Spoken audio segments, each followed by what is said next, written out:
Hey, Mac. There's supposed to be some fishing boats down here. Yeah, straight down the line, 3 or 4 blocks. Stop when you reach blue water. Can't miss them. Thanks. Good luck. I remember that first day I landed in Tarpon Springs. Nice, quiet little town. And as clean as a new dime. I thought, this is for me. No excitement, no trouble. I wasn't looking for trouble. I'd had enough of that in the Navy. I was looking for a job. When my trick in the Navy was finished, I got to talking around. Somebody mentioned a place in Florida. Tarpon Springs. I never heard of it. Big sponge fishing place. Biggest in the world. Lots of work for divers. I still never heard of it. Ah, what a beautiful place. Blue water and a sky that still belonged to God, not to a bunch of smokestacks. Yeah. But you can drown just as dead in blue water as you can in any other kind. Maybe if I'd remembered that, I would have drifted on. Maybe. Sponges grow at the bottom of the Gulf of Mexico. That's right, sponges.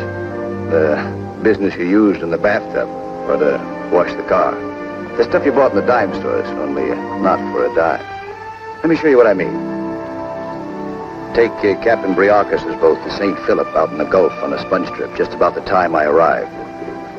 Sponges start out by being alive, like a kind of bushy plant, growing in 12, 14, 16 fathoms of water, 80, 90, 100 feet down. That's why the sponge pickers had to be divers. This one was Alex. I got to know him well. Signaling for another empty sack. How long's Alex been under? 2.5 hours. Pull him up and shove off before something happens. It's plenty safe. Send him down another sack. I want more sponges. Okay. The diver's job was to keep filling the net sacks with sponges and getting them hauled up on deck. Or, if you were a guy like Captain Briacus, you had it easier. You could take time off when you wanted to feed the porpoises. The Gulf was full of them.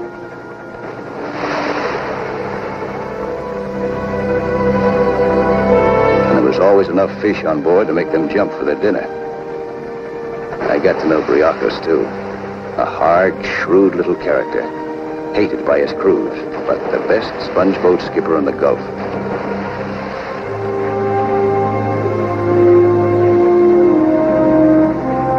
This was just the topside, under the sun. Underwater, there were other kinds of livestock that didn't do any jumping. They went for another kind of bait. Giant turtle, grouper, sharks. They came at you out of nowhere, like in a dream. You couldn't run, and if you screamed, there was no one to hear you. And if the sharp jaws of a giant turtle tore your air hose, the water all around you poured in and finished the job. Well, those were the chances you took when you dived for sponges. That was the job I came to get in Tarpon Springs. I found out something else about this place.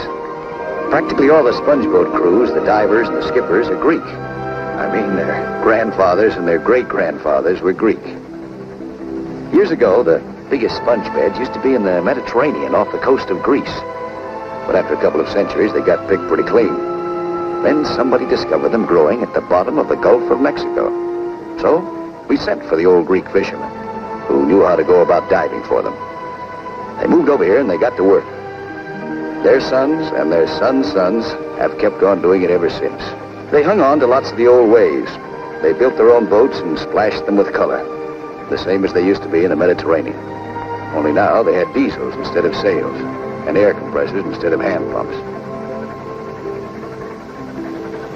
Say, we saw you scrambling with that turtle down below. Pretty tight squeeze, eh? Nah, not too bad. Get on the tiller, Nick. Head her in for Tarpon Springs. We gotta get these sponges in. Yeah, that was Captain Briacus. Men get into every kind of racket, and in every kind of racket, there's one man who does the job better than anybody else. Briacus kept his boat out until the last minute and came back with the most sponges, but he always came back. I was at dockside when Captain Briacus's boat, the St. Philip, came in. The sponges were draped in the rigging, which is the way they bring them in. I figured I'd ask Briacus for a job. Come on, hurry up. Keep it moving. Well, pretty good catch, Cap. Oh, plenty good. Best lot of sponges on the whole Gulf. No other boat in Tarpon Springs got them as good as this. We're going to get big prize at auction. You need a good diver? I'm looking for a job. Navy, huh? Yeah.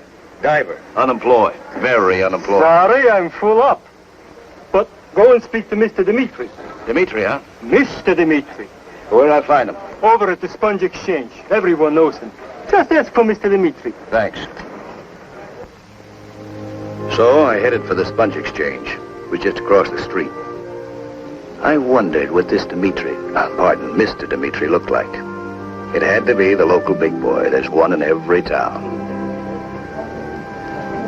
The Exchange was a big, noisy, open-roofed arena filled with sponge boat crews, their families, and a crowd of buyers from all parts of the world, writing out their bids for the season's sponge catch in the different boats. Hello, thank you. A nice-looking gal came pushing through the mob, collecting the bids. She flashed me one of those welcome stranger smiles as she headed back to the auctioneer. I decided it wouldn't hurt to ask her where to find Mr. Demitri. What could I lose? All right, thank you. Here they are, Uncle Mike. Thank you, Simi. Lot of Captain Courageous boat, the Socrates, 18 strings of sheep wool, and 3 strings of yellow deep sea sponge. Highest bid, $18,000. Sold to Mr. Delaney of Chicago, Illinois. Pardon me. I'm looking for Mr. Demitri. Well, here he comes now. Last call. Find as lot of sponges you can find anywhere in the world. Good morning, Mr. Demitri. How's the auction going? Fine, just fine. This gentleman's waiting to see you. Yes? I'm Ray Douglas. I'm a deep sea diver. I'd like to take a crack at your sponge racket. What's the chances? You've had experience, huh? Well, not on sponges. Well, sponge diving is different. Same water. And maybe the Navy is raw. Smart fella, huh? Nothing to write home about. Just looking for a job. As a sponge diver? That's what I've been figuring all the way from San Pedro. Well, I'm sorry I can't do anything for you, Douglas. I have all the men I can use. But you just circulate around with the other boys. I'm sure that an experienced diver like you will have no trouble. No trouble at all. Thanks for the free advice. Be seeing you. So, to Charles He thinks he can pick sponges like watermelons off the ground. He looks nice. Lot of Captain Briaco's boat, the St. Philip. 27 strings of old sheep wool sponge. Finest quality. Highest bid for Captain Briaco's lot, $27,500. Sold to Mr. Cardenas of Mexico City, Mexico. 27.5 grand, that's dough. Let's get paid off. Last call for all bids. 27.5 grand.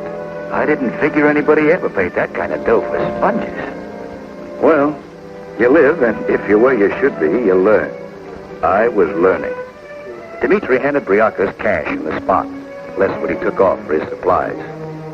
Sponge boat crews got paid off in shares. The bigger the catch, the more for each share. As soon as the sale was made at auction, the big payoff took place. Deckhands, the lifeline tender, and the cook each got 2 shares. Divers generally got 4. Captain kept 6 or 7. Good dough in anybody's language. Only that diver, Alex, he didn't look particularly happy. A character with troubles. Some guys you just can't figure out. Here was a diver who just collected a bunch of money, and he wasn't happy. Troubles. Everybody's got them. What did he want? What was bothering him? I watched him stopping and looking over one of the boats. It reminded me of a kid admiring a horse that he wished he could own, but knew he couldn't.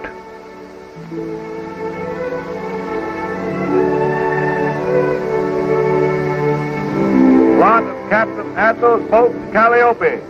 9 strings of wire and finger sponges. Ladies and gentlemen, this is a very small price.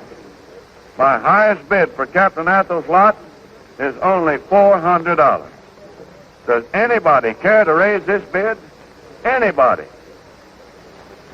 Sold to Mr. Bixler of St. Go check that sale, will you, sir? All right. Lot of Captain Poppers of the sponge boat. Mr. Demitri, Yeah? our lot of sponges sold for a few $100, nothing. Yeah. You've had bad luck the last 2 trips, haven't you? I came in too soon. I was afraid to be late for the auction. I couldn't find the sponge beds at first. I walked the bottom of the sea for miles. You know me for a long time, Demitri. I'm the oldest diver on the Gulf. Everyone knows me to be honest. What are you getting at? I don't got the money. Please, Demitri, let me have my boat for one more trip. I pay back what I owe you and more. Pop, don't beg. He's not going to let us have it. Can't you see that? When a man is poor, he starves with pride, but when he is old, he has to beg. Maybe we can work out something. I'll tell you what I'll do. You go on running the boat just like you still owned it. I'll supply it. You run it. On shares. We can have it, George. You hear? We can have our boat. How many shares? Oh, one share for your father, and I'll give you a share, too. One share? Only one share each? Sure. But I'm being generous. Listen. You're getting too old to dive, and kids like you are a dime a dozen. That's my proposition. He wants everything we've got, Pop. He's taking everything we've got. I'm not taking anything. Listen, I've done all the giving. I supplied your boat.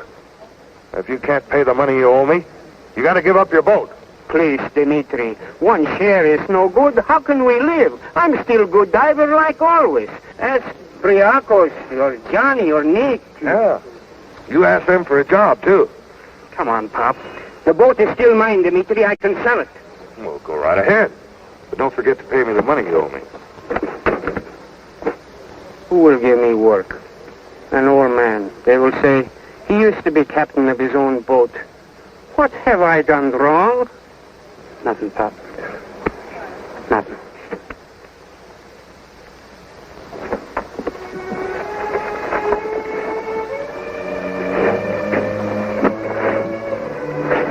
Come on, Pop. We don't belong here anymore. Let's go. All right. As soon as we finish packing, we'll go. Taking this? What? St. Catherine?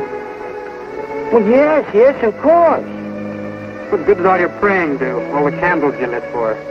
What's that? What good did your prayers to her do? Be careful what you are saying. Did it help us find sponges? Did it keep us from losing our boat? You're talking like a fool. Did it? I've heard enough. And Catherine can't help.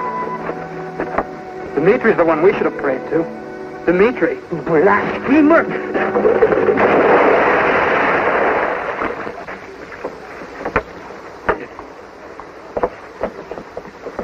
Beg St. Catherine to forgive you? I won't. Pray to St. Catherine? No! When you do wrong, you have to be punished. Okay, Pop.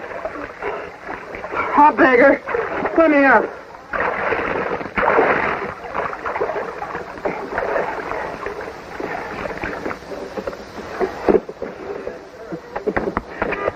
How do you suppose I feel when you say things like that? Your mother used to pray for you many, many times when she was alive. It is good to pray. It is good to have faith. Otherwise, we are alone. This world has no time for us. How much longer can I be with you? And when I am gone, who are you going to turn to, huh? Please, pray, my boy. Pray.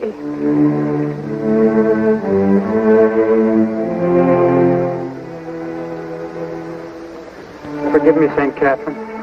Save us from the evil one. Deliver us from skunks like Demitri. Oh, that last part, that wasn't necessary. St. Catherine ought to be told about things like that, Pop. Everybody else knows it. Maybe. Forgive my old man for being such a good guy. You are all wet. Do you want to catch cold?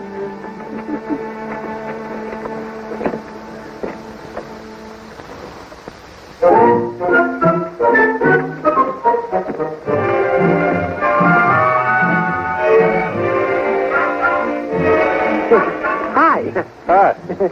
Well.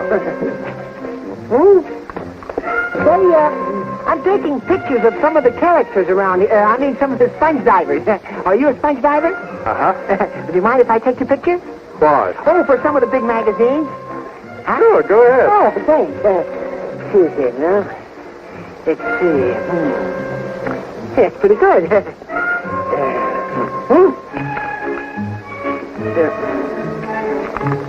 That's fine. Just like that. That's it. Oh, boy. Oh, now, hold it. Here we go now. Boy, is this going to be terrific. Just a minute. Maybe move a little to the starboard, or the port, or something. Yes, thanks. Here we go now. That's it. Big smile now. Here we go. Now hold it. Now hold it. Hold it.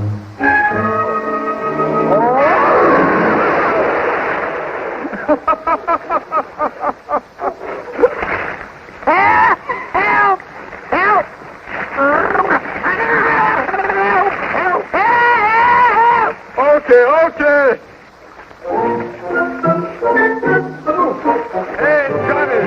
Hey, Johnny, give me a hand with this guy, will you?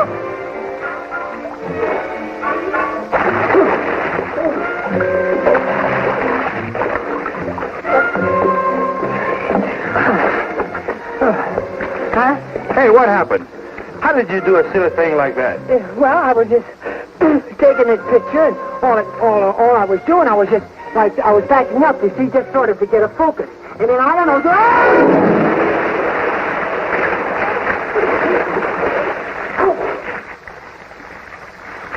Pull yourself up. I'm in a hurry.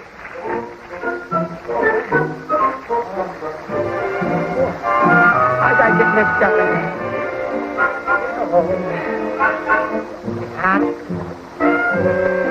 Come on, doggy, come on.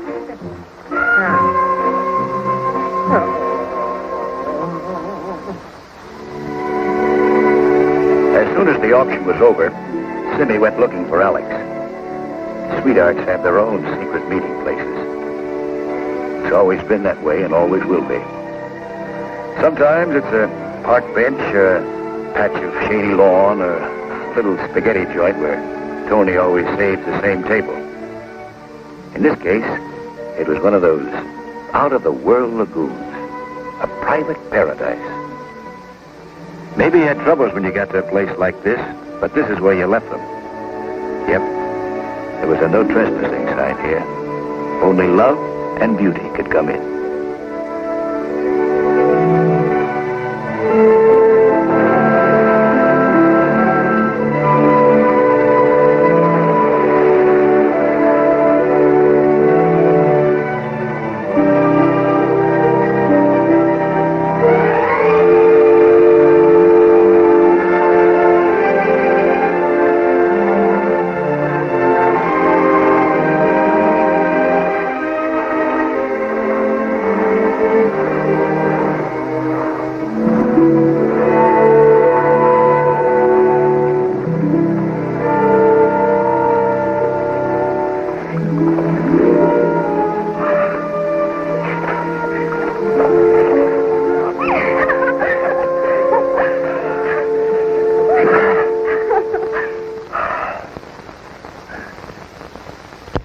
Athos is losing the Calliope. I know, I heard. I want to buy it. I'd be a captain. And we'd have our own boat. We can wait. Wait? Simi, I don't want to wait. How many years have I been diving? 8, 9. And what have I got to show for it? It's the captain that gets the big shares, not the divers. I'm sick of working for somebody else. For a while I had to do it. Had to learn the business. All right. Now I know it. Nobody has to tell me where the best sponge banks are. And nobody has to tell me how to run a boat. The next time I go out, it will be on my boat. And, where are you going to get the money? Oh, why do you have to keep reminding me? Because if I don't, somebody else will. And I love you. I'll get that money. I'll get it from Demitri. Oh, no, please. Why no? Not Demitri. Oh, you're just prejudiced because you work for him. I don't want any favors. This is a straight business deal. Alex, I want you to promise me that you'll not speak to Demitri about money. But there's no reason why. I don't want you to. Afraid it might hurt your job? I didn't mean anything by that. I'm sorry. Then why do you always say things to hurt me? Simi, I love you. I'll figure out some way to get that money. Don't worry about it. And if Demitri... All right. No more, I promise. Come on, let's go.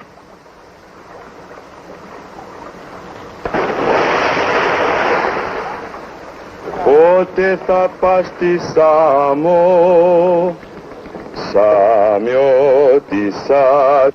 Pote You sound happy. tapasti samo. Your name Johnny? That's right. Some of the boys told me to talk to you. Sure. I'm looking for a job. Me too. Yeah? Yeah. The old man who owns this boat is losing it. Well, how about a beer? That's a good idea. Where do we go? Over that way. One guy without a job is a pain in the neck. Two guys without a job, and you've got time for a laugh. You still don't know where your next meal's coming from, but you can talk about it. Johnny knew this town, knew the divers, the kind of people that I wanted to know. There's your best sponge diver on the whole Gulf. Hey, Alex, Simi.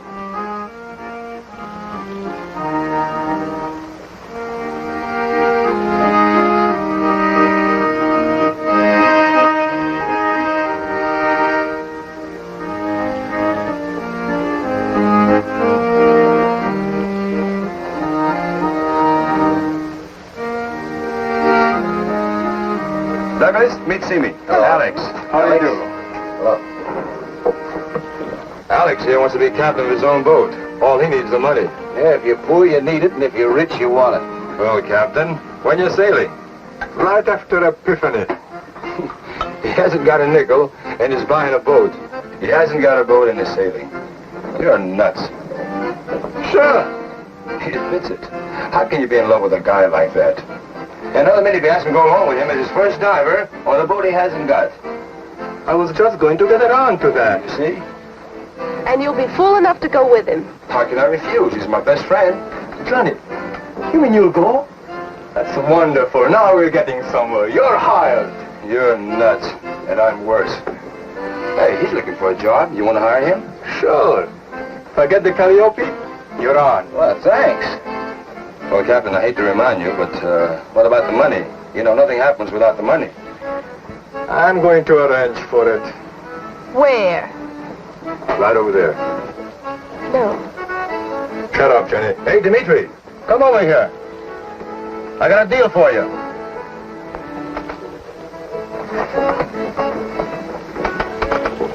What do you got on your mind, John? He wants to buy the Calliope. Well, there's nothing serious about that. Only he ain't got the money. Well, why didn't you ask me, Alex? I'd loan you the money. You know this sponge business. That's all the security I need. Well, Do you want it or don't you? Simi, what do you say? He wants it. Drop by the office and pick up a check. Thanks, Demitri. You see? No strings. So now it was Captain Alex. Now he was playing with the big boys. Of course, there was a kind of a joker in the deal, with Dimitri's face stuck on it. But this wasn't the time for worrying. Alex had his boat. Wasn't the way Simi wanted it, but how could you be sore at a guy who was so happy? He made Simi come aboard the Calliope. The Calliope, that's Greek for the goddess of poetry. And it was music and poetry that was in the hearts of both these kids at this moment. Beautiful. Do you know how much I love you? How much? More than all the boats in the world. Show me the rest of the boat. All right, come on. Hello, Athos. Welcome, my friends. I was expecting you, Alex. They told me you were going to buy the boat. I'm sorry it has to happen this way, Athos. It's all right. I'm glad it's you. Here you are. Yeah? Now the boat is yours, and this goes back to Demitri. What's he needed for? Hasn't he got enough? What good's it going to do him? Be quiet. Honest men pay their debts. What's honest about Demitri? George, you show them the boat, huh?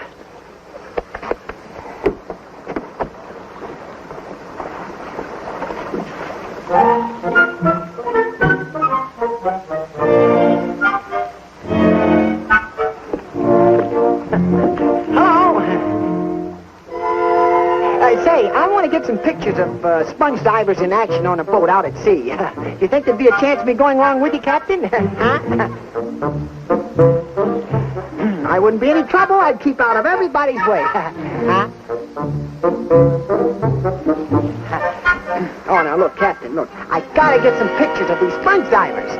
Now, please, what do you say? No!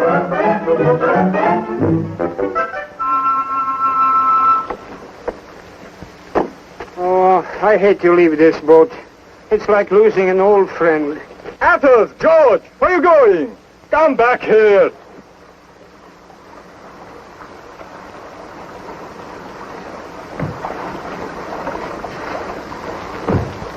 We should have wished you good luck. I need some advice. Maybe you can help me. Well, sure, Alex, of course. How many men do I need for a crew? Oh, 6 or 7. That's what I thought. I've signed on. Johnny and a Navy diver, a new man. I need a couple more divers and some deckhands. I could sure use a good diver with lots of experience. I wouldn't care how old he was. And the deckhand could be young. Even a boy. I wouldn't mind. Please, don't say that, Alex. I'm an old man. No one on the whole Gulf would let me dive again. Well, you want to come with me? Do we? Pop, did you hear what he said? All right. We're sailing the morning after Epiphany. Be here early. I guess St. Catherine must have been listening, huh? Yes, she must have been listening.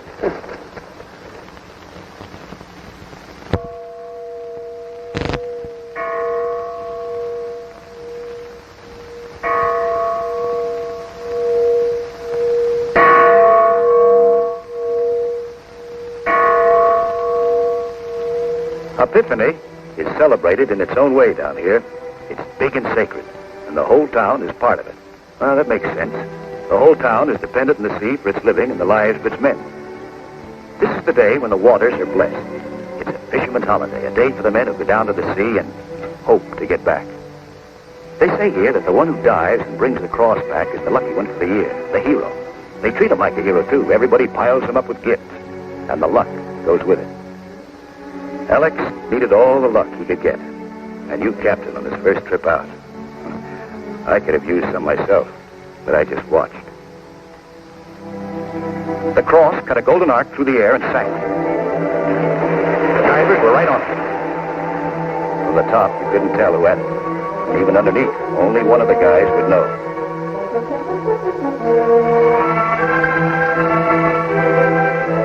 They were breaking for the surface.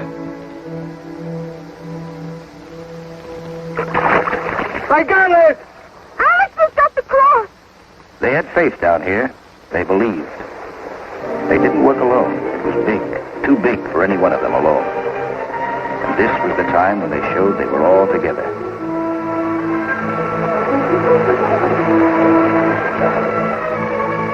The swimmers came out of the water. The Archbishop knew them all and prayed for them all, the winner and the losers. To every man who went down to the sea in ships, the sea was a friend or an enemy. Every man hoped it would be his friend. By tomorrow, most of them would be out in the Gulf. For most of them, this was their last day on shore. Some of them might never see it again. Win or lose, that's the way it has to be. It's all written down somewhere in a big book, and you can't fight it. And they could be right. Who knows?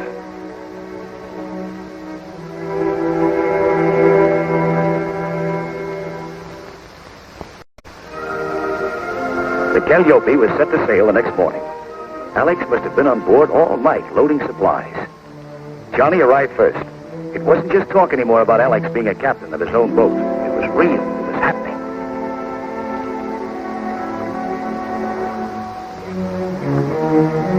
Yep, Captain Alex was in business. I got there right after Johnny and stowed my gear aboard. Oh, gosh, it felt good having a job again. Then old Athos and his son came on. The old man was 50 if he was a day. It's the prime of life, but not exactly the time for strolling on wet sand with 1,000 pounds of lead on your back. But he still looked game. Then another character turned up named Nick. Maybe he was none of my business, but I didn't like his face. Alex said he worked with him on Captain Briacus's boat last trip. Good diver. Talking of characters. Hi. Yes? Say, how about going along with you on the cruise? What, you want to take pictures again? Oh, I'll do anything. No, huh? Wait a second. I could use the ship's cook. Can you cook? Can I cook? Oh, can I cook? I can cook better than I can take pictures. Can I cook? Fine. I'll tell you what. I'll sign you on as a cook. How's that? Oh, that's wonderful. Look, now I'll go home and get my stuff, see? And don't go away till I get back. I'll be right here. I'll be right back. Okay. Don't go away. What a character.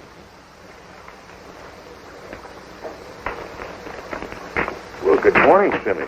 You act like you're in a hurry. I was just going to see someone. I'll be right back. See someone? Oh, yes, I remember. The Calliope's leaving this morning.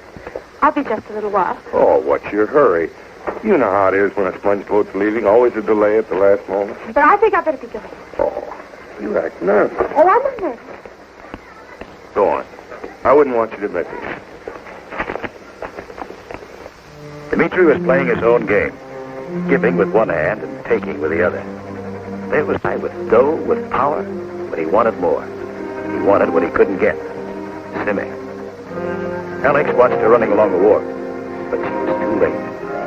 There's a time for a ship to sail, and a time for a woman to say goodbye.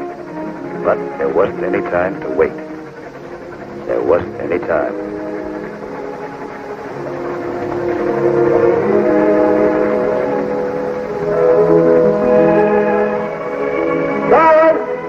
Goodbye, Alex.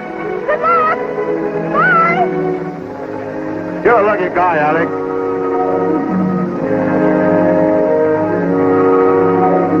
It all looked leisurely, us gliding down the bayou to the Gulf, but every sponge boat that went out on a race. The goal was to get a full load of sponges and make it back in time for the auction. We had about a month. Every sponge boat captain had his own ideas where the pickings were best. If you guessed wrong, you tried another spot. Sometimes, like old Athos, you could spend the whole month just poking around the Gulf, which is kind of a roomy place, and come back with nothing. The only one who would have liked that to happen was Demitri. I had a hunch he was hoping it would happen to Alex. The captain only had to have one bad trip, this one bad trip, and he wouldn't be a captain anymore. When we hit the Gulf, I went aloft. Up there by yourself, you got a feeling for all this bigness, all this beauty. The noise, the fuss, the jabber were gone. Alex was a diver ever since he was a kid. He had a hunch where the best sponge beds were. Most of the other boats stuck to the shallow spots, working in 50, 60 feet of water, where the diving was easy. We headed out for the deeps. Alex said he knew of a ledge where the sponges grew as thick as cabbages, at 15, 16 fathoms, about 100 feet down. Anyhow, late that day, we finally hit the spot. Alex started yelling for a sound. Let's have a sounding. 15 fathoms. 16. 17. 18. 19. 20. 1, 2, 3, 4, 5, 6, 7, 8, 9, 30. I can't figure out what's wrong. 30 fathoms and still no sign of floor. 30 fathoms, that's great. You ain't sending me down in that depth. I don't care how good the bed is. 30 fathoms and you're squashed like mashed potatoes. 16 fathoms is bad enough. I'm not sending anybody down. We're not over the bed yet. Are we just hunting around, or do you know where you're going? I know where I'm going. Well, then why ain't we there? How'd we miss it? You tell me. That's your job, Captain. We might have been off course. So we kept moving, further out to the Gulf, with everybody waiting for Alex to say, this was it. This was the place we were looking for. I'd hate to have to admit that Nick could be right. The guy that you don't like should be right about anything. But that's not the way it always is. I figured him for a character with a grudge. Maybe a grudge against Alex, maybe a grudge against the whole world. There never was a place like a boat to find out about your fellow man. You were trapped on a boat. Trapped with the good ones, the strong ones. Yeah, and the weaklings, the cowards, the cheats. The captain had to rule them all. It took more than navigation to run a ship, and a sponge boat was no different from any of them. We reached another spot that looked promising. Alex yelled for Athos to heave the lead again. 14, 15, 16. Rock bottom. 16 fathoms. You're over the beds now. Everything's ready. Who dives first, Alex? Hey, Alex. Let me get down. I want to go first. I want to go first. You've done this before. I want to stop the arguing, fellas. Stop the arguing. All right, well, let's flip for it, huh? What do you take? Heads or tails? Take heads. But you won't lose. The captain dives first. Nick, get me ready. Come on, Johnny. Everybody sprang to life. We got the cloopers and started lowering them over the stern. Cloopers are wire guards that fit around the Calliope's propellers like big bird cages. They have to be put on whenever a diver is down to prevent the air hose from snaking against the propeller's spinning blades and getting cut. Alex was getting into his suit. We checked over the gear. Lifeline, air hose, air pump, motor. We were all set. Gangway! Gangway!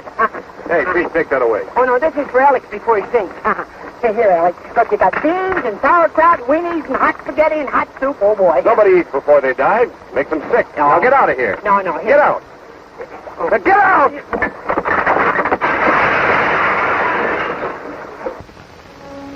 Diving suits weren't tailored for lines. With a helmet on, the only part of the body in contact with the water are the hands. Rubber cuffs hug the wrists to keep the water from leaking in. You get fitted with a pair of shoes, soled and heeled with lead. The suit weighs about 200 pounds and about as comfortable as a suit of armor on a hot afternoon. Sometimes you stand on a platform and get lowered down. Sometimes you climb down a ladder. In a sponge boat, you jump. They had a saying down here. A diver for 2 years was a diver for life. The job is to make sure you live for those 2 years with something left over for the rest of your life. It was as beautiful as a fairyland. It could also be as dead as a grave. But the fascination of deep-sea diving, once it got you, it stuck forever. Man's a strange animal. Walking the earth ain't enough. He's got to beat the birds flying and take over the ocean, from top to bottom. You moved in a world of your own under the sea, a world where nothing ever made a sound. It was more than just silence. It was a heavy, walled-in stillness, like the silence of deafness. 100 feet over your head, the sun was shining. Your pals were breathing fresh air, watching the air hose, the helm, and the numbers in the air pump dial to see that you got what you needed to keep alive. But below, you move in shadows that have been there since the world began. In those shadows, things were living and growing and fighting. A world of beauty and danger. Weirdly shaped plants, monster fish, slow-witted without expression. The man-eater shark, the grouper, the octopus, the vicious moray eel with teeth like barbed wire, the deadly manta ray, gliding like an underwater vulture, with a tail like a scorpion. And your only weapon was a 4-pronged sponge hook and a sharp knife, and the brains of a man. Alex was groping along the bottom while we waited above.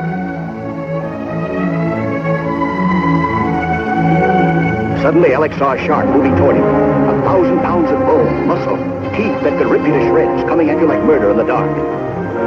Alex was grappling to reach the soft underbelly with his knife.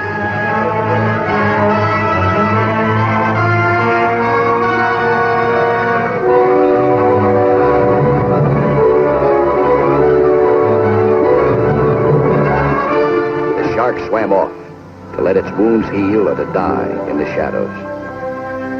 We hauled Alex aboard.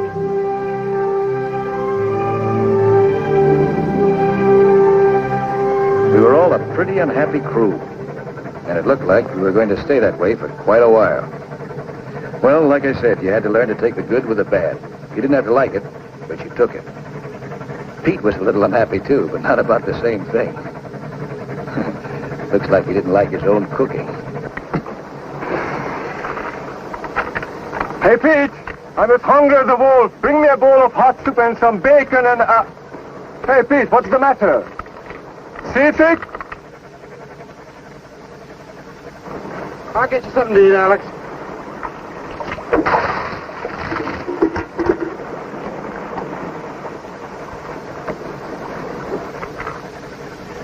What's the matter? It's not the right place. Let's keep moving. We're wasting time. If we miss the auction, we're stuck with the sponges under the next one. With no cash to buy supplies for the next trip. All right, we can't help that. Let's go. Where now? Straight out. Okay. It's your boat. I'll take over. All right.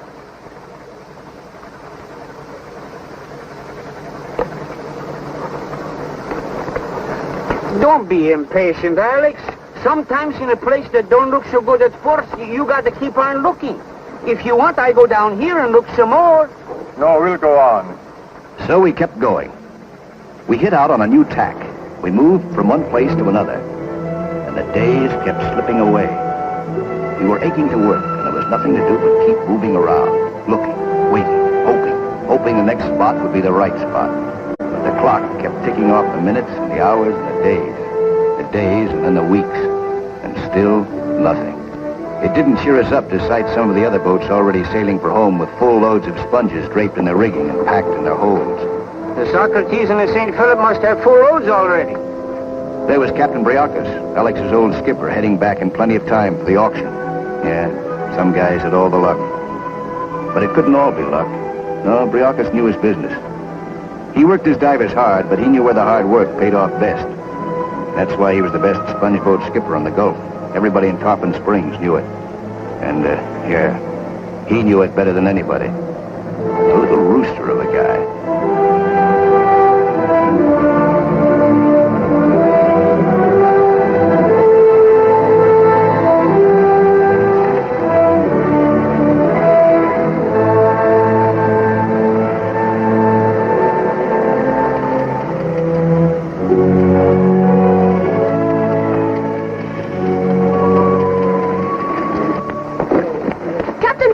You're back. Got to leave some sponges in the Gulf for the other boats. Can't take everyone, eh? That's wonderful. Did you see the Calliope? Oh, we passed it yesterday. Is everything all right? Is it coming in? It was going the other way. The other way? Yeah, the other way. Come on, fellows. Hurry up. Take those sponges off.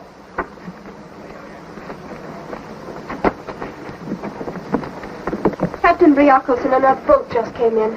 Full loads already? They passed the Calliope. It was going the other way. Is Alex in trouble? He might be. If he doesn't find the bank, he'll come back with nothing.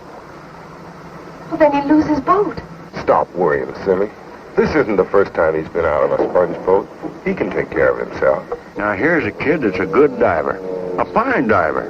So he isn't satisfied. Wants to be a captain.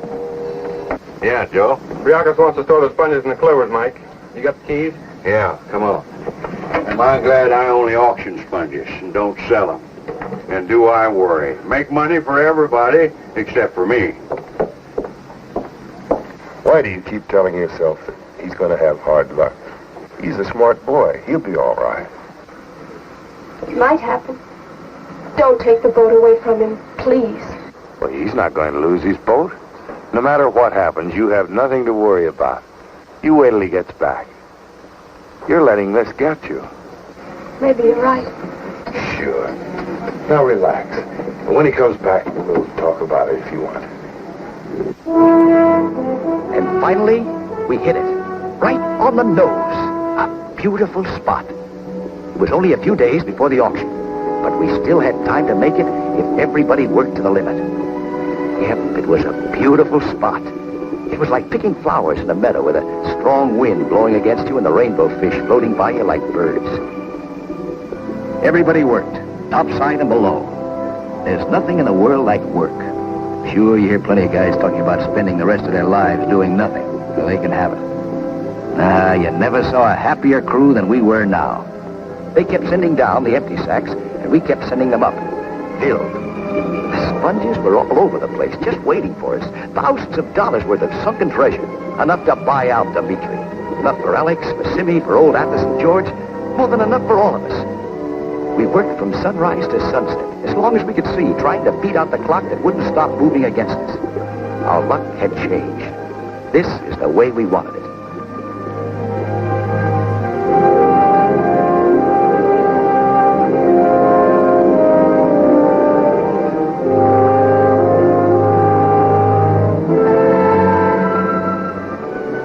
When the sponges came up, they were scraped and cleaned so that all the coral grit was taken out of them.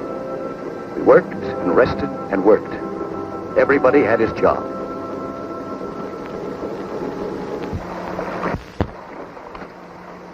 Who's down? Johnny, you're 2 hours. Bring him up. Okay. Whose turn is it next? Athos, he's asleep. I'll go get him, huh? No, wait a minute. He looked all in. I'll dive next. Johnny hit the surface and floated himself into the ladder hanging over the side of the Calliope. There's a way of letting your suit get inflated with air so that you're encased in a kind of raft. But you have to know how to do it. Inflate it too much and you'll bob around like a paper bag. Johnny knew the trick. There was a good sailor and a good shipmate. A great combination when you can find it. Yep, Alex was lucky in this, and so was Johnny. They'd be working together until they were both as old Athos. And they'd still be good shipmates. There, Johnny. Thanks, Pete. Yeah. Hey, Johnny, how was it down there, huh? How was it? Why don't you try? Oh, boy, if I only could. What a diver I'd make. Oh, I'd pick sponges by the bunches. I'd move around and I'd run around fast enough. I saw a shark, I'd cut his heart out and throw it in his face. Oh, boy, if I saw one of those octopuses, oh, boy. Well, Okay, Pete, you'll do. yeah? Put a suit on. Yeah. Oh, would I take care of those slimy monsters? Where did they get off protecting a guy like me who just came down to pick up a couple of those little sponges? Huh? Put the suit on. You're going down next. Oh, wait a minute, Alex. I was only kidding. I wasn't. You weren't? No. Well, yeah, I'll see you later. Well, now, wait a minute, fellas. Wait a minute now. Hey, fellas, I've changed my mind. Oh, you have. When a diving helmet is bolted on, it's like a prison cell with you inside. There are windows in front, on the sides, and on top for you to see what's happening. Pete didn't care for it. He didn't care for the whole idea. What happened with Pete started out to be a joke. Everybody liked Pete. Getting a saltwater suit on him and dropping him in the drink wouldn't do him any harm, and it meant a few minutes break for us. And maybe he'd be lucky to meet a mermaid. Guys like him often do. Okay, now we're gonna move. Boy, we got you now. But remember, the photographer, fellas. I don't think they got them others. Bring up one of those octopuses.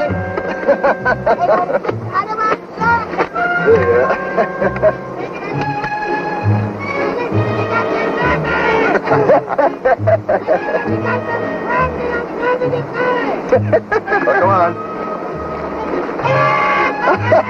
Come on. You ready? Come on. He was ready for his first dive. Once he got over the scare of being locked up in a suit, Pete was going to get a kick out of diving. Nick got the pressure up. Pete was still squawking when we finally pushed him over. Jumping into deep water is like a parachute jump in slow motion. Slow, very slow. But you never know what's slowly going to happen to you next. Think he'll be all right? Sure, he'll be all right. Well, we'll give him 10 minutes. Give him something to write home about. Right. When Pete reached the bottom, he tried getting up on his pins. It was more of a job than he figured on. What with the air hose and the lifeline crossing him up. But he kept trying. He began to like it. The fascination of being underwater began to get him.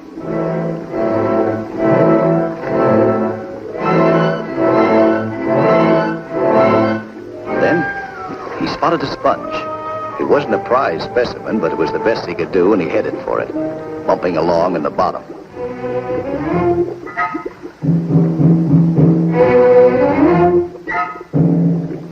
And finally he reached it and hooked it up. He grinned as he looked at it. A sponge worth $1 million to him, and $0.50 to anybody else. But it was all his. Then he kept going, looking to find more. We could make him out from the deck of the Calliope, crawling along like a crab. Suddenly, the air pressure took a nosedive. Inside his helmet, Pete started choking and yelling. Alex! The bubbles are stopping. What are you trying to do, kill him?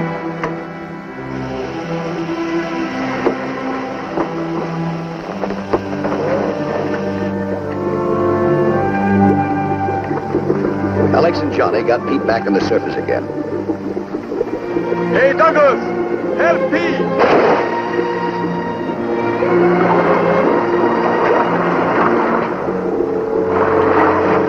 The joke that looked for a minute like a tragedy was over. We could give thanks for that. But what made the air pressure drop? How did that happen? I'm sorry, Pete. Something happened to the pump. How do you feel, boy? You all right, huh? Look, come on, you all right? What happened, huh? Wait a minute. Where's my sponge? Where's my sponge, huh? Where's my sponge? Where's the sponge? Oh, hello, sponge. You all right, huh, fella?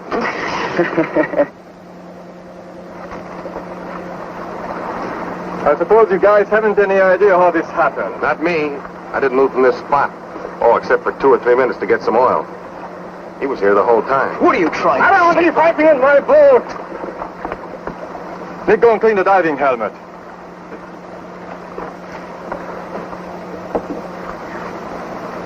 Well, who did it? Not usually the way I commit murder. Okay, I didn't think it was you anyway. As soon as we get the pressure up again, you'll dive. Go and get ready. Oh, well, we ought to make the auction now, huh, Nick? Yeah. Oh, boy, what a nice collection of bathroom furniture. Look at it. Oh, by the way, will you hold my sponge while I make a picture of it? That's the one I caught. Yeah. Okay, thanks. 1 sponge, Pete. Yeah, it was nearly 1 sponge without Pete. Then they got me ready for a dive. No, I wasn't singing with joy, not so you'd know it. Things were moving fast, but not exactly in the right direction. I had my own suspicions as to who was steering them wrong, but you couldn't be absolutely sure. You couldn't take a chance in being wrong, and it made you feel jittery to know that somebody on board couldn't be trusted while you were under 100 feet of water.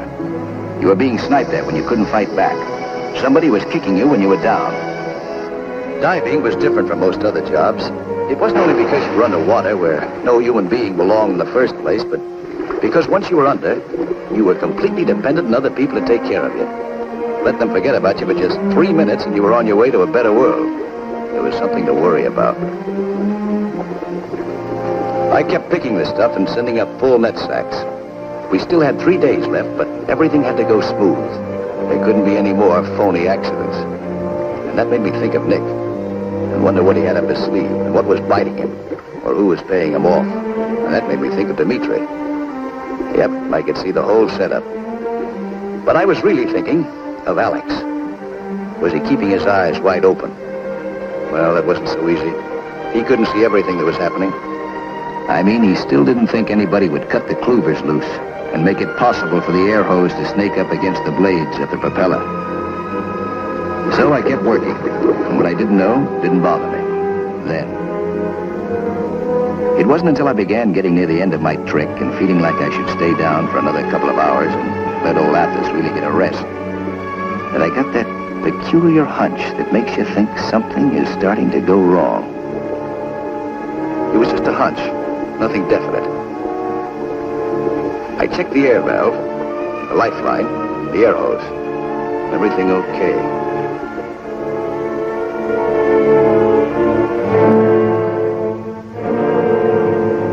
Douglas is doing all right. 5 sacks already. He's good. Try to get along with him, will you? I get along with everybody. The air valve inside the helmet stopped hissing. Or maybe I just thought so. Okay, so I was getting jittery. The whole world is full of fresh air, all free. I just wanted to be sure that I kept on getting my share of it. Anything wrong with that? I signaled the deck to haul me up. Up to sunshine and voices. Up to where you could fight and see who you were fighting.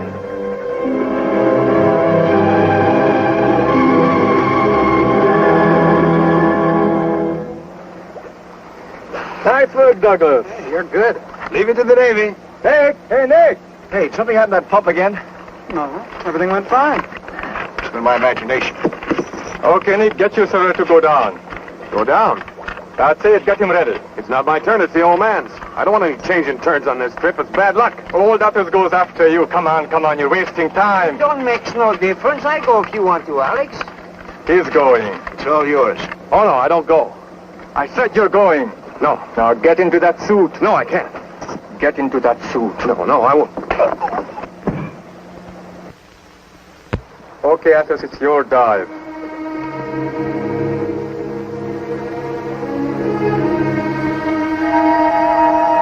There you are, Alex. Here you are, Pop. Good luck. I'm going up top.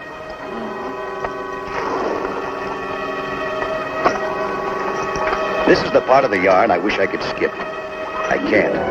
It happened. The old man got ready to dive.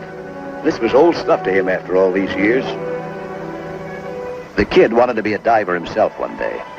He liked watching how the old man worked. Or it could be he was just a little worried and wanted to be where he could see down to the bottom, just in case. But the old man wasn't worried. Or if he was, he didn't let anybody know.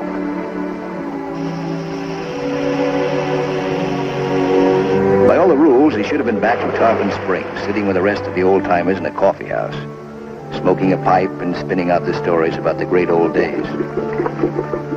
Somebody once said that the tragedy of old age is that you don't feel old. Athos was that kind of a tragedy.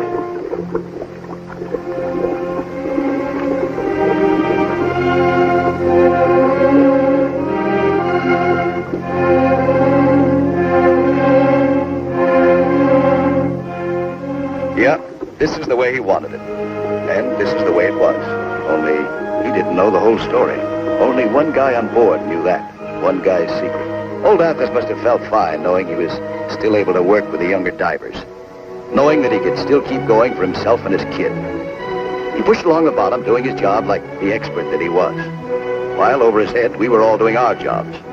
Johnny at the lifeline, me at the tiller, with my eye on the air pump dial to make sure it didn't do any more tricks. Everything was going smooth. Seemed to be going smooth. Until the section of air hose trailing behind the old man's helmet fouled in some rocks. He felt the drag and stopped. It didn't look too serious. The air hose wasn't damaged, just caught. But he couldn't see what was winding up high over his head. He made for the rocks and started to work the air hose free. Somehow that was turning out to be a tougher job than he expected. And then it happened. The next second he was gasping. The air was leaking out of the hose, and it wasn't because of the rocks. The air hose was cut. Maybe as young George died, he was remembering how his father once pushed him in the water to make him pray. But now it was his father who was praying for help. The old man was still struggling to ensnarl the air hose from the rocks so he could be hauled up, but he was losing strength. Then the kid reached the bottom and began making his way to his father. He only had, how much, say, 3 minutes underwater to reach his father, free the hose, and get back to the surface himself. 3 minutes to give for his father's life. The old man saw his son coming nearer. And then his joy turned to horror, because he saw something the kid couldn't see. He shouted in warning, but the shouts died inside his helmet. The kid kept swimming straight for it. And the next second, it was too late. Something snapped shut on the kid's leg, like the jaws of a steel trap, and held him fast. The scientific boys call this thing tridacna. In the Pacific, we used to find them dug in the sand just offshore when the tide rolled out. They're clams, the almightiest of all clams, 4 feet across and weighing 500 pounds. A clam that you can't pry open once it closes on you. Old Athos saw his son, saw him dying before his eyes, and he struggled to reach him, to help him. He fought with all the desperation, with all the fury and all the strength that he had left to give for the life of his son. And he was fighting this last terrible battle alone.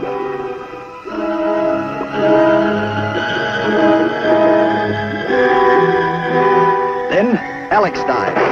At 100 feet, water feels like a load of bricks. It lumps down on you. It presses you on all sides. It hammers at your head and makes your heart pump like an engine that's going to explode. You try to move and you know you're carrying the ocean on your back. But Alex reached the air hose where it was still fouled around the rocks and yanked it free. Then Johnny hauled the old man up. We never thought we'd see him again. And even so, we didn't know until we got his helmet off whether we'd find him dead or alive. Alex kept going, fighting his way through the water. The kid was reaching up, reaching for us, reaching for life. And finally, Alex got to him and brought him up. We got him aboard.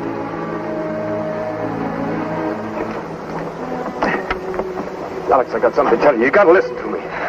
Shut up. You all right, huh? You feel better? Yeah. Where's George? Where's my boy? Right over there. Oh, you got him. I saw him in front of me. He was trying to get the lifeline loose, and then he got caught, but you got him. Yeah, but not soon enough. What do you mean? But He's dead. my boy's dead? My boy's dead. He died in front of my eyes. He died trying to help me. He needed me, and I couldn't go to him. You did everything you could. But why couldn't it be me? What good am I anymore? He's so young. I gave him his life, and he gave it back to me. But what good is it? George didn't just die. Somebody helped kill him. Help kill him? What are you saying, dog? The propeller guards were off. Who could do such a thing? Who? Me, I did it. I killed him. Nobody but me. Why did you do it? I didn't mean to kill him. I was only trying to spoil your trip. Who'd you do it for? Who's paying you off? Demitri. He wants the boat. He promised it to Briacos. He wants your girl. Why, you... It's the truth. After what's happened, I don't need to lie. All right, we're going back. No, Alex, not yet. We'll take your boy home, Athos. What's done is done. Other boats will be passing, and I can take George home. You stay here. Don't lose the boat. Don't let Demitri take it. Stay here and work while you still have time. Later that day, we sighted the Athanasia, homeward bound, and hailed her in. We told her the news. We told her we wanted her to take old Athos and his son back to Tarpon Springs, while we stayed on and worked. Yep, it was all written down somewhere. Good or bad, that's how it had to be. But you never knew, and you couldn't fight it. And it still happened. You had to learn how to take it. You had to keep on working, keep on living. Death came, but life went on. It wasn't the same, but it went on.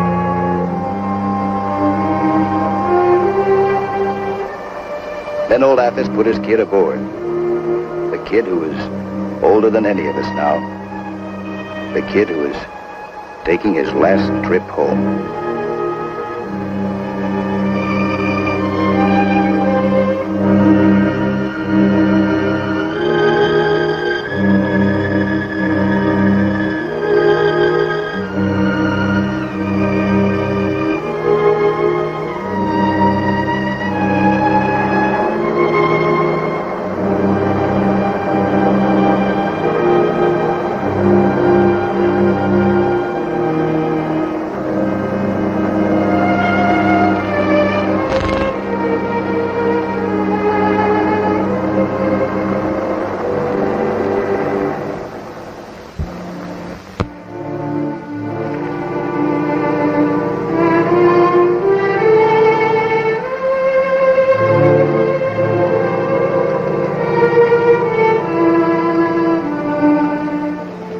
The Athanasia sailed up the bayou into Tarpon Springs the next day with a full load of sponges and a kid who'd never be a diver and an old man.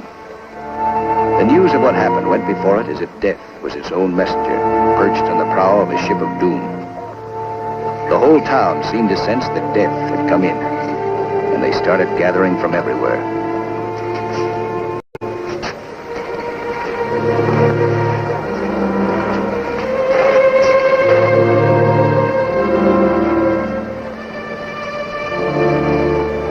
Old Athos got his son ashore. Then he stood. Not the meek little guy anymore, but a guy with the face of an avenging angel. Murderer! Murderer! Are you out of your mind? Athos, what happened? You killed my boy. You killed him. You... Stop that! I don't know what you're talking about. My boy is dead. Do you understand? You killed him. You and Nick. That's a lie. No, it's no lie. It happened. You didn't want Alex to come in. You got Nick to do everything, to try to kill me, to kill Alex. Alex! Yes, Alex. He tried to kill Alex. And you are friends with this man, this murderer. Why did you kill my boy? Why did you? He didn't do anything to you. He's over there now lying dead, drowned. How do I know what happens 100 miles from here? Am I responsible for every accident that happens on a sponge boat? Accident? When the propeller guards are caught, you call that an accident? I don't know, but it's got nothing to do with me. When the compass is broke, is that an accident? When the air pump is stopped when the man is diving, is that an accident? Tell me. Tell you what? That I don't know what you're talking about. Listen, I'm sorry for what happened to your boy, but I didn't kill him. What do you expect when you go out with a kid like Alex for a skipper? He knows how to dive, sure. But what does he know about running a boat? He wanted to be a captain. So I gave him the money to buy a boat. Does that make me responsible for everything that happened? It's a wonder that any of you got back alive. Don't blame me. If anyone killed your boy, it's Alex. Demitri! Shut up!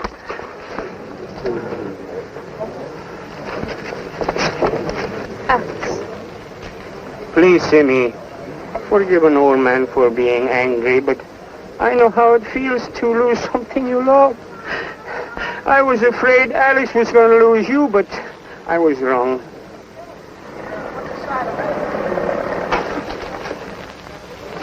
Listen, we're all in this now.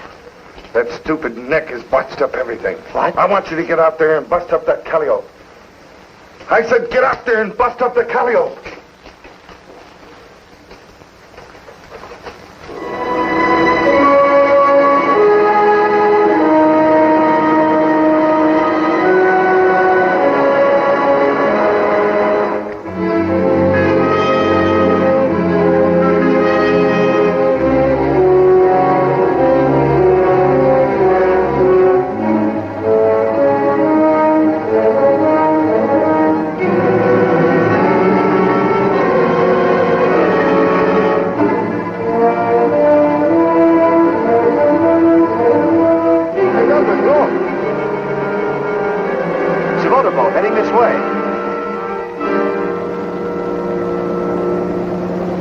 Dimitri's speedboat. Nobody else got a boat like that. Why is it coming here for? It's come here for me. And for you, too. They'll never let us get in with those sponges. Don't let them get aboard.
I saw him and Joe go down. They didn't come up. Pete, where's Pete? I don't know. Pete! Hey, Pete! Pete, keep going! Get to the action! How do you turn it off?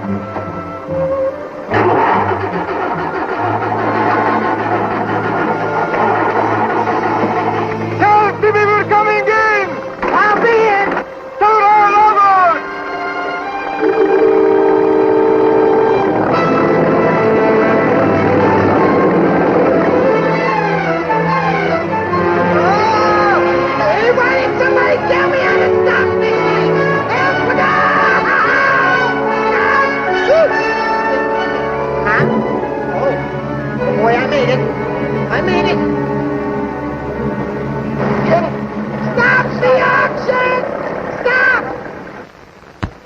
Simi, Alex is on his way in.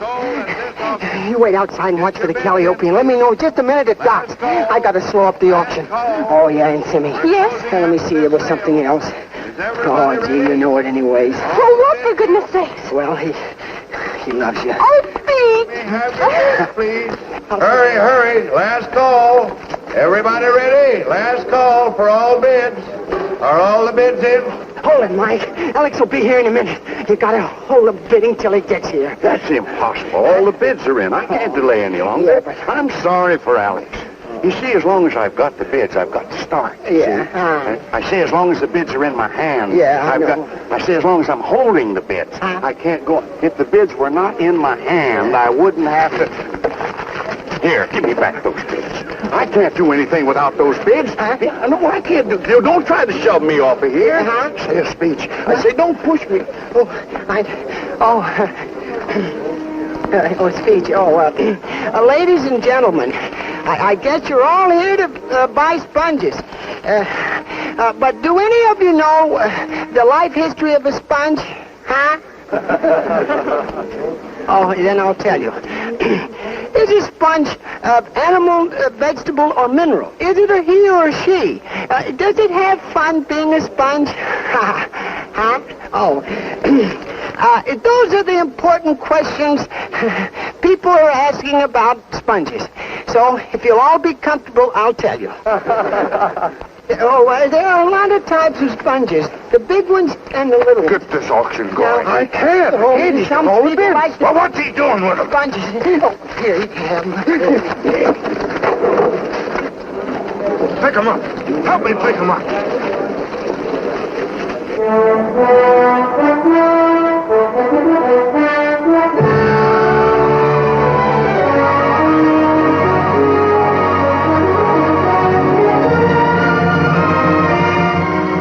Here are the bids. Get started. All right.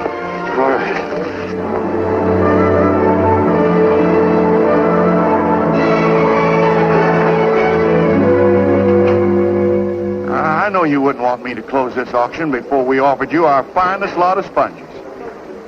Another lot just came in. Captain Alex of the Calliope. All first-grade sheep-wool sponges from 16 Fathoms. 32 strings of finest quality. Get your bids in, please. Last call for all bids. Write out your bids. Last call. Get your bids in. Get your bids in. Hurry. All bids in, please. This is the last lot. This will end the auction. Get your bids in to me, please. Let me have your bids. Okay, Mike. There goes Demitri. Come on, let's go. Don't go away, folks. There's lots of time. Let me have your highest bids and make them high. There's no wall as terrifying as a wall of angry men. The bravest guy would rather turn and run. And Mr. Demitri wasn't the bravest guy. Maybe it was old Athos who aroused them, but I think it was the kid. The voice out of the waters, crying out against Dimitri's crime. Crying so loud that the whole town heard him and rose. Listen, you guys. Give me a break. I didn't kill your boy. Nick did. Tell him, Athos. Tell him, Athos, that I didn't kill your boy. Tell him I didn't kill your boy. The blood of my boy is on your hands. Give yourself up. What do you want from me? I'll give you anything. My money, my boats, anything. You guys give me a break.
justice is done, my boy.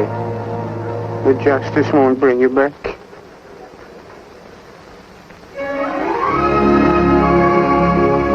Well, that's the story. Blue water, and a sky, and people. A little world. Or maybe a big one. Yeah, maybe like the whole big world. All love, tears, work, and laughter.